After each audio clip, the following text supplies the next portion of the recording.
So the Liberty are one of the two smartest franchises in the WNBA. The Liberty are 100% one of the two smartest franchises in the entire league. And I don't think anyone's questioning that. I think it might be like a 2.5 because the Aces' complete disregard for the rules. I think considering the fact that their punishments have been slaps on the wrist, losing late first round picks, and like genuinely, that is all they've gotten. That's all they've gotten. They don't care about the rules. It's like have that Cartman clip about the about Tom Brady.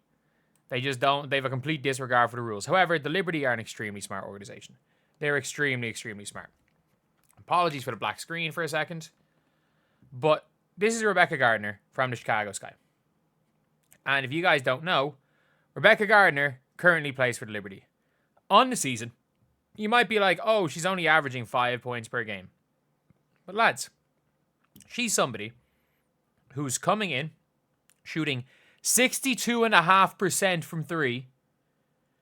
And if you actually look at her game by game, she was the one who came in yesterday and changed the game. They were in a close one against the Liberty. It was her and Leonie Febish that changed this game. Yeah, she has some games where she doesn't do much. She didn't do much, I don't think, against the Fever, but like, did she do much against the Fever? She had 2 points against the Fever in 6 minutes. Like, it is what it is. She had 4 fouls. Wow. But this is just a good vet rotational piece. He's a know-your-role type player. And coming off a season where she averaged 7 points per game, and she was injured all the previous season while shooting 60% from three on 1 point. Oh, sorry, it was only 3 games. Jesus. But the last season she played, 2022, 8.4 points per game, and pretty decent stats on good 3-point shooting, and it's kind of exactly what you need. And the New York Liberty just traded Chicago Sky the rights for a couple of second rounders.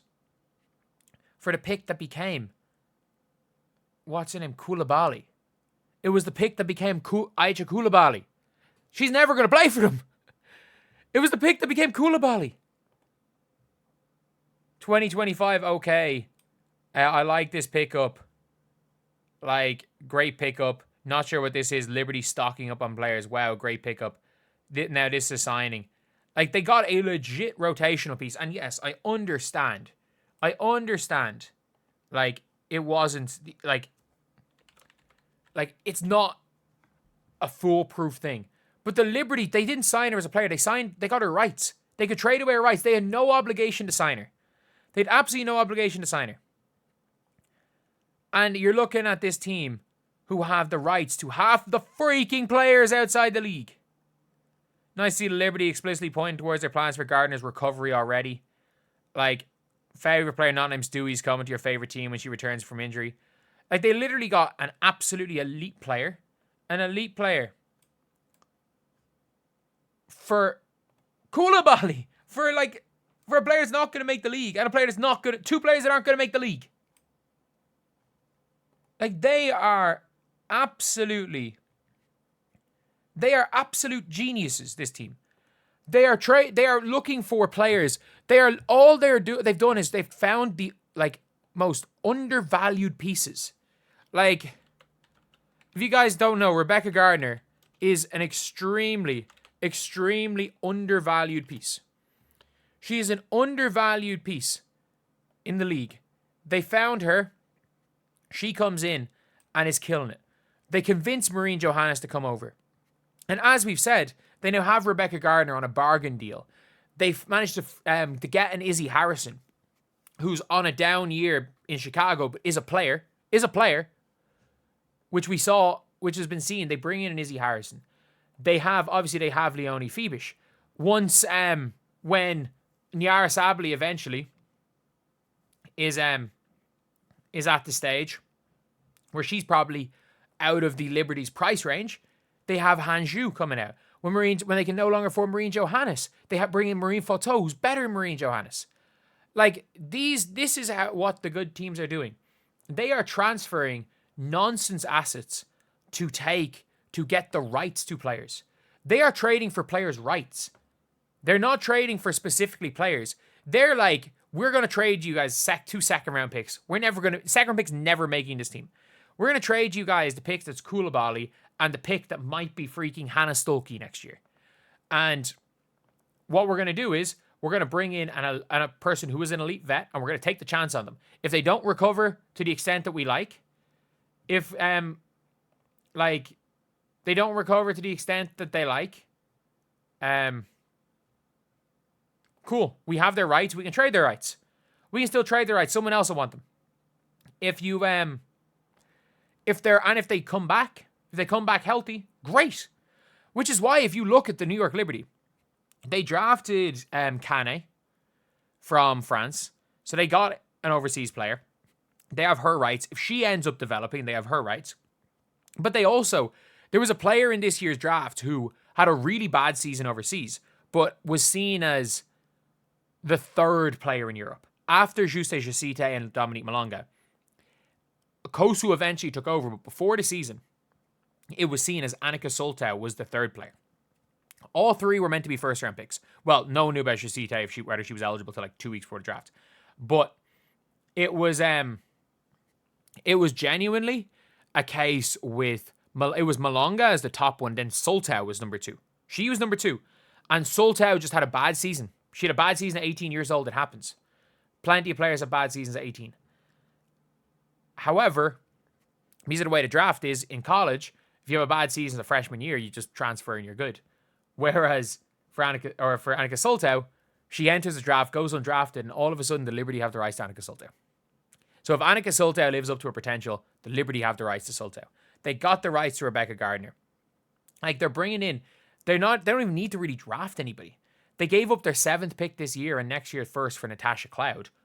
Perfect pick, because Natasha Cloud's not going anywhere. She's not going anywhere. So, you have Benai Jelani Hamilton. And the scariest part about this is because, yeah, Natasha Cloud's on a near max. Sabrina's on a near max. Stewie's... No one knows what Stewie's on. I think it's near max. I don't think she took the full max. Jonquil Jones on a near max. The rest of their team is basically on minimums. So, all that has happened now is that the New York Liberty have 180k cap space to go get MMA someone because they were smart about it. Did they overpay anybody? No. They did not overpay anyone. Everyone is either on a freaking max or a min, it seems. And they brought in another player. Like, they absolutely fleeced the Chicago Sky. The Chicago Sky just seemingly did not care about an injured player. They didn't care about an injured player. A player was injured, so they were just like, okay, yeah, we're going to go and it doesn't really matter. We'll trade her. It's nothing. And all of a sudden, a player that could be really helpful for the Chicago Sky this year, a player that could be real, real helpful for the Sky, is now no longer on the Sky. A player that could have been super helpful for them is now joining one of the 2 best teams in the WNBA. And I've made videos on this plenty of times. But like, if you watched the game yesterday, her and Leonie Phoebus were the game changers. And by the way, it's not like they stole Leonie Phoebus from the Sky as well. The Sky just threw in the rights to Leonie Phoebus into the Marina Mabry deal. Imagine if the Sky had Phoebus. Like, there's a lot to be said for the best 4th option, for being the best 4th option in the WNBA. Like, people don't understand how important that is to be like be the best at your role. You can be a superstar in your role. And Leonie Phoebus is the literal best player at her role in the entire WNBA. Like, she's somebody that she could shoot 3 shots in a game and lock down the other team's best player. If she needs to shoot 9 shots, she could give you 14 points on those 9 shots. Like, she can't create her own. She's not going to give you 30.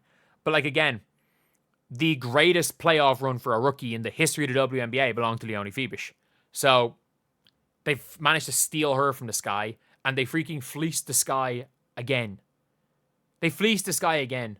And it's actually funny looking at genuinely looking at everything when it comes to the Liberty and the Lynx, everything about them. And I'm like, they recruit better, they make smarter decisions, they think short term and long term.